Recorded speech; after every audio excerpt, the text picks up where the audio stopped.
Weather forecasting is now a multi-billion-pound global industry, with British companies investing heavily in meteorological information to make their businesses weatherproof.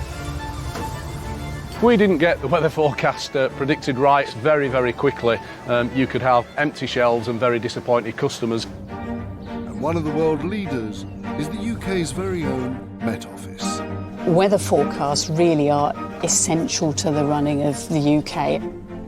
Now, for the first time in their 160-year history, they're opening their doors to reveal that there's so much more to the Met Office than giving us our daily forecast.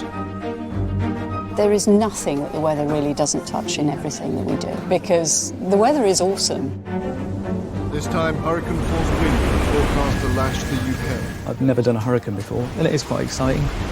Extreme weather threatens even the most experienced emergency services. We really need to get as low as we can and reduce the effect the wind has on the helicopter. And the Met Office is tested to the limit as they try to keep Britain safe. Whoa.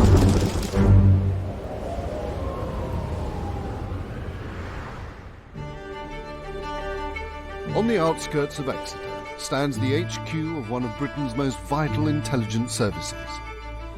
With over half of the UK population checking a weather forecast at least once a day, the Met Office is charged with keeping our lives running smoothly, whatever the weather.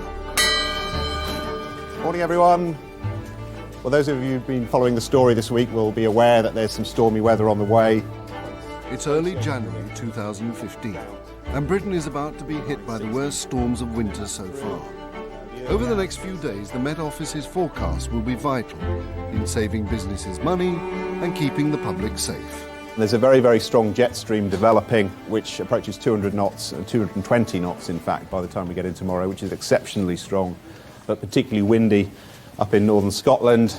It has the potential to be pretty nasty. The Met Office has a client list that reads like a who's who of worldwide industry, making it one of the key players in the lucrative international forecasting market. I'm just going to check to see if you are in the area for the weather warnings. But the Met Office's biggest client is the British public. And with storm clouds gathering, the chief forecaster needs to warn the nation. We don't often go in with amber. Perhaps we should just stick with yellows for today and go amber tomorrow. Don't leave the door open. A yellow-coded warning means be aware. Amber, be prepared. And red, take action. That would be my concern. But judging the threat is a balancing act.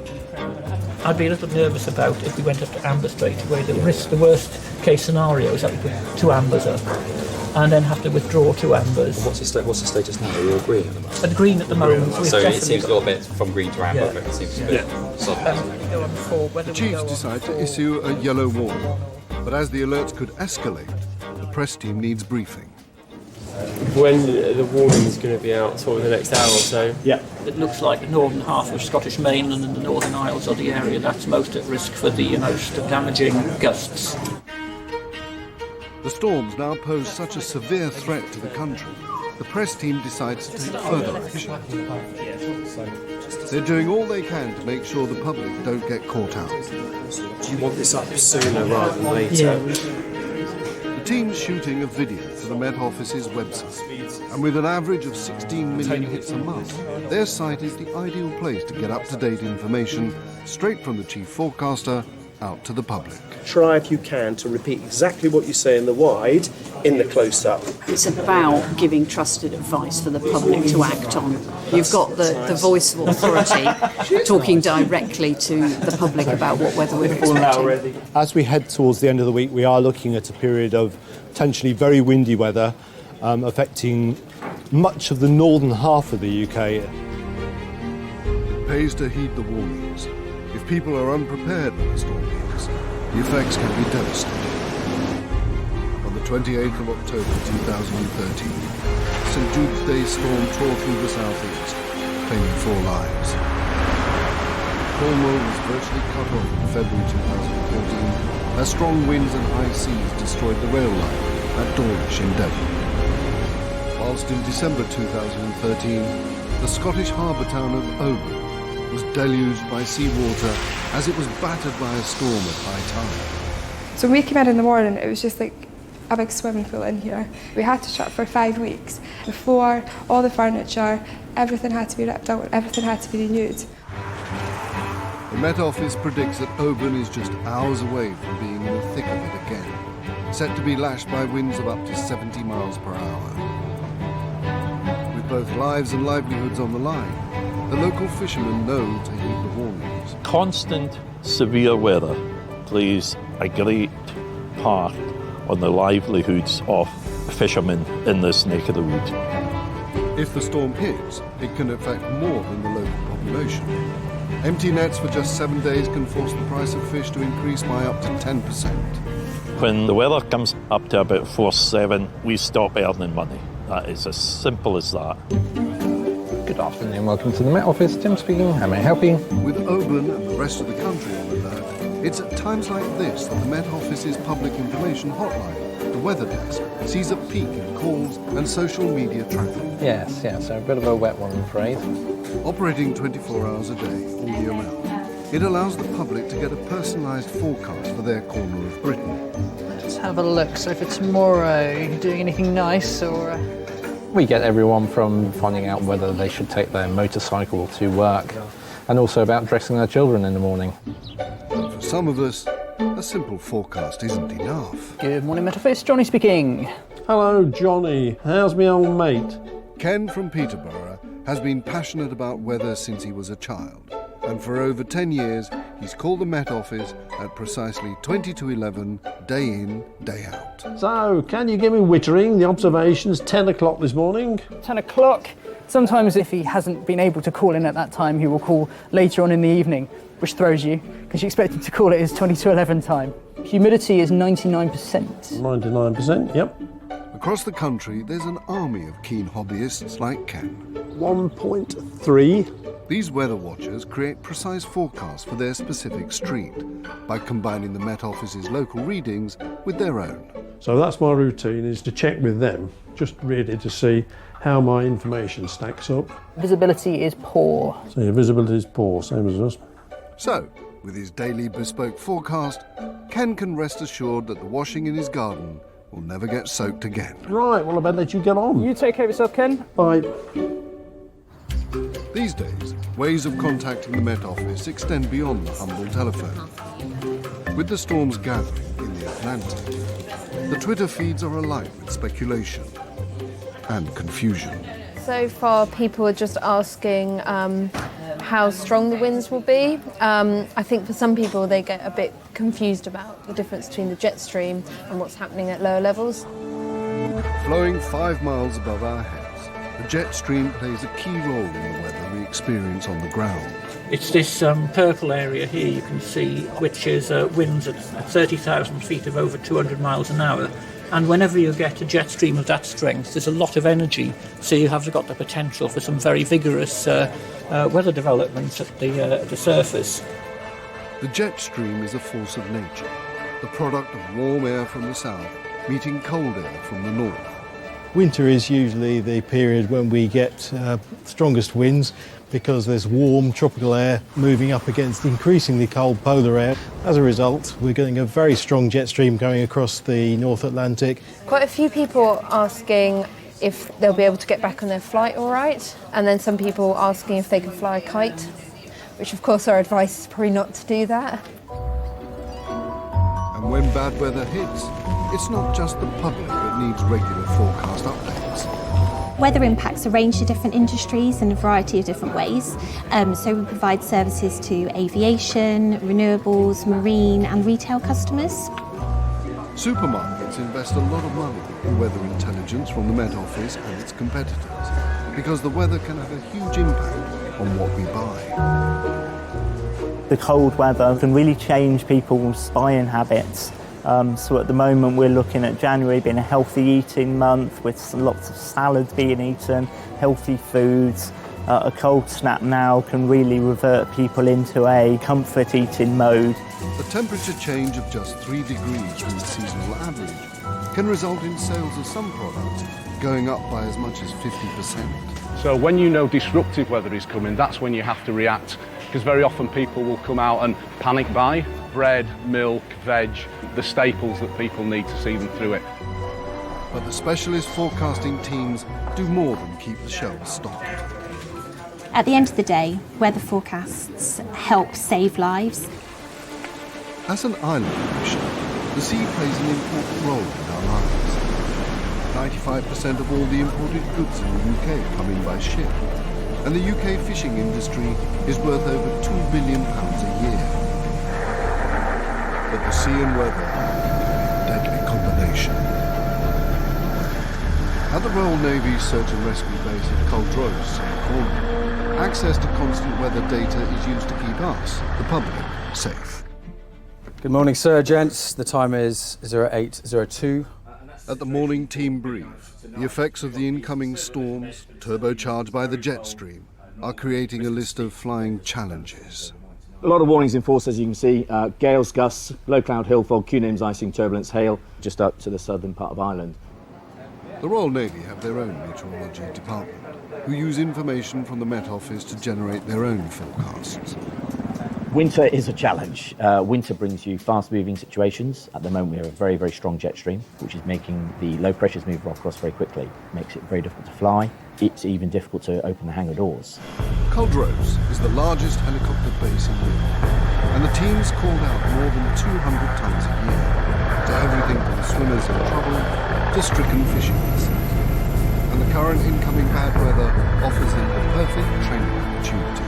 Most of the challenging jobs we get are in really bad conditions, and you've got to train in those bad conditions to know that you can complete the mission when it comes up for real.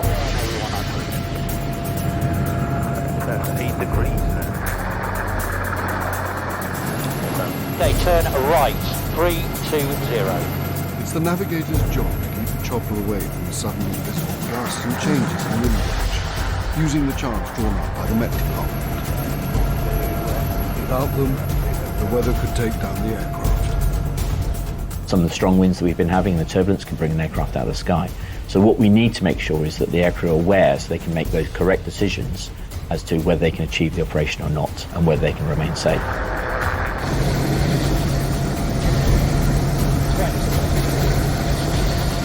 Good line. Okay, he's out the door. Suspended in midair, the crewman's life now relies on the chopper hovering at a constant height. Height's good. Well cleared all obstructions.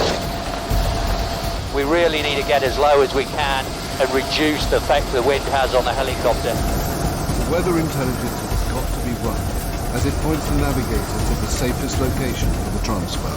Front your forward, 2 o'clock. Easy, easy, steady. Good position. Good position. Good position. He's on the deck, working with the winch. Disconnected, go left only. Having mastered the wind and got the crewmen down safely, the search and rescue team can only wait to see what the storm will bring. That's good. That was good. We achieved the aim nicely.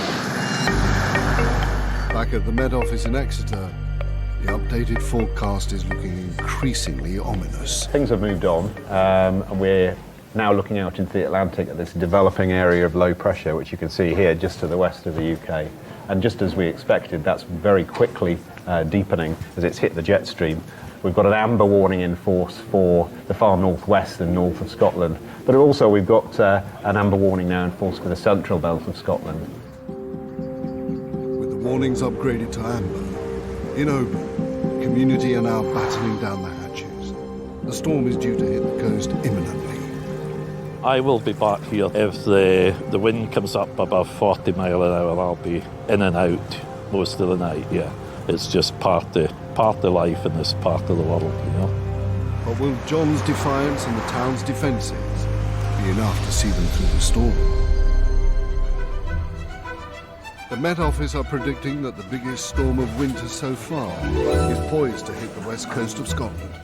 And there's going to be some extremely large waves coming into the coast, so that could cause some damage and be quite dangerous along those coasts as well. And with winds that strong, there's the chance of damage to buildings and to other kinds of infrastructure, such as power lines as well. Good morning, Met Office. On the weather desk, the phones are ringing off the hook. Is it still supposed to be bad on Saturday? Saturday, those winds gust up to, it's about 57 miles an hour. 57? I thought it was about 54. When it's very stable weather, you get not many calls at all, but if it snows, you could get thousands in a single day. Peering into the future to predict what the heavens will do next requires a vast amount of weather observations, collected every day from every corner of the globe. In the UK alone, the Met Office has over 200 weather stations. These are their eyes and ears across the country. This is the beginning of the Met Office story, as it were, because without measuring the data now, you can't even begin to predict what the data is going to be like in the future. Since the 1930s, weather balloons have been used to take readings in the upper atmosphere. As it goes up, it measures temperature, pressure, humidity, wind speed, wind direction. It's going to give them an idea of what's going on in the atmosphere ahead of the very strong winds that are forecast for tonight. The balloons can reach the dizzying heights of 20 miles above the Earth, beaming the information back to the Met Office. And off it goes. Successful launch, I think. From weather balloons to satellites, each day millions of observations are sent to the supercomputer in Exeter. The data is then processed before being tailored by the meteorologists into forecasts for their business customers and, of course, for us. But the Met Office offers a further service. Meteorologists who work on location, providing immediate analysis at the heart of their clients' operations. At the Highways Agency in Birmingham, on-site meteorologist Yannick plays an essential part in keeping our motorways running, come rain or shine.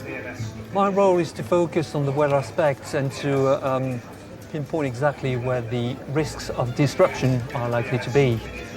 Every winter, thousands of us are injured on our treacherous roads, and it's Yannick's mission to try and lessen the weather's deadly impact. The main aspect of the weather today are the strengthening winds this afternoon and during the course of the evening. Yannick's forecast predicts 40-mile-an-hour winds are about to start battering the Severn Bridge on the M4. Officer Sandy Osborne is dispatched, and almost immediately he spots a serious hazard caused by the wind. I've got the roof of an LGV cab, lane 1. In this wind, I can't even attempt to get it myself. And that's come off because of the wind. Unfortunately, that's how a lot of road traffic collisions do happen. Motorway accidents lead to congestion that cost the economy an estimated £2 billion every year. So, to minimise disruption, Sandy activates road signs that divert traffic out of the slow lane and away from the danger. I've got another crew coming. They're going to do a rolling block so that all 3 of us can move that.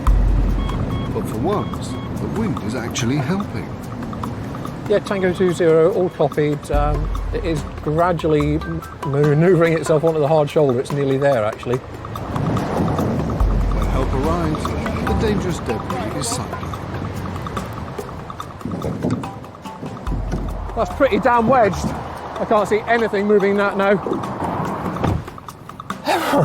What we'll do is we'll get a maintenance contractor when the winds die down to come and deal with that. But that's very big and very heavy.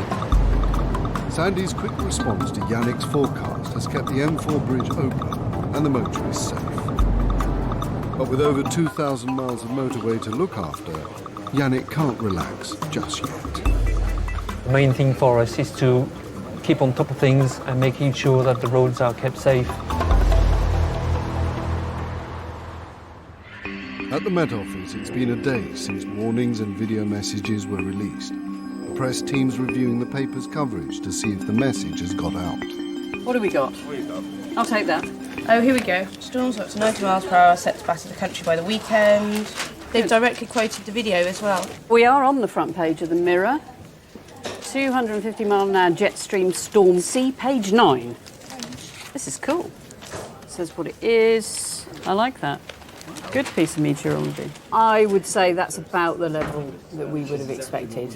It was a good call to actually do the video explainer with Frank yesterday, because it explains the meteorology behind it. And it also meant that we could reach a lot of people very directly. As day turns to night, the forecast storm hits Oban with full force. Businesses along the seafront and Oban's 9,000 residents brace themselves for a difficult night. Wow. You can feel the wind through the window, can't you? Very torrential. I don't very much want to go out in it, to be honest. Down at the harbour, it's all hands on deck. The wind is certainly now increasing. We've got to check that the mooring ropes don't chafe away with the movement of the boat. With winds gusting at over 70 miles per hour, the storm's every bit as severe as the meteorologists predicted. It is really bad right now, it's just getting worse. You can see it just up there, the waves coming over. It's quite scary at times. And we could whoa. The storm rages on, testing Oban's defences to their limit.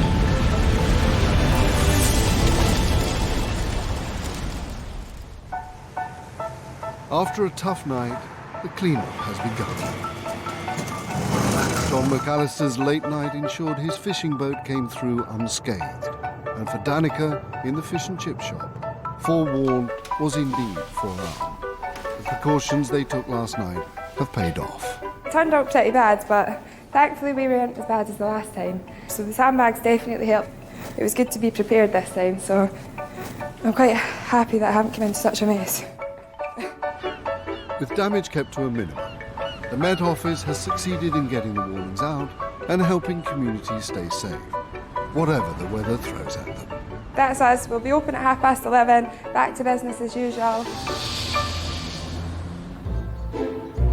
Back at HQ in Exeter, the daily Chiefs briefing is a chance for the meteorologists to take stock. So we had an interesting night last night, exceptionally windy conditions over the north of the country. The storm turned out to be easily the worst of winter, and in some places, even worse than expected. Record-breaking wind speeds were recorded at a weather station north of Oban. Yeah, pretty exceptional actually. I mean, we had a 98-knot gust at Stornoway, so 98 knots is 113 miles an hour, which is pretty amazing. At least since '73, it's the strongest wind they've ever recorded, and I suspect for a lot longer period than that as well. Winds above 75 miles an hour are classed as hurricane force, a very rare occurrence in the UK, and for some at the Met Office, it's a weather first. I've never done a hurricane before, and yesterday was my first one. It's exceptional, and it is quite exciting from our point of view, especially because nobody died. It was a good job it wasn't further south, really, because that would have probably closed London completely.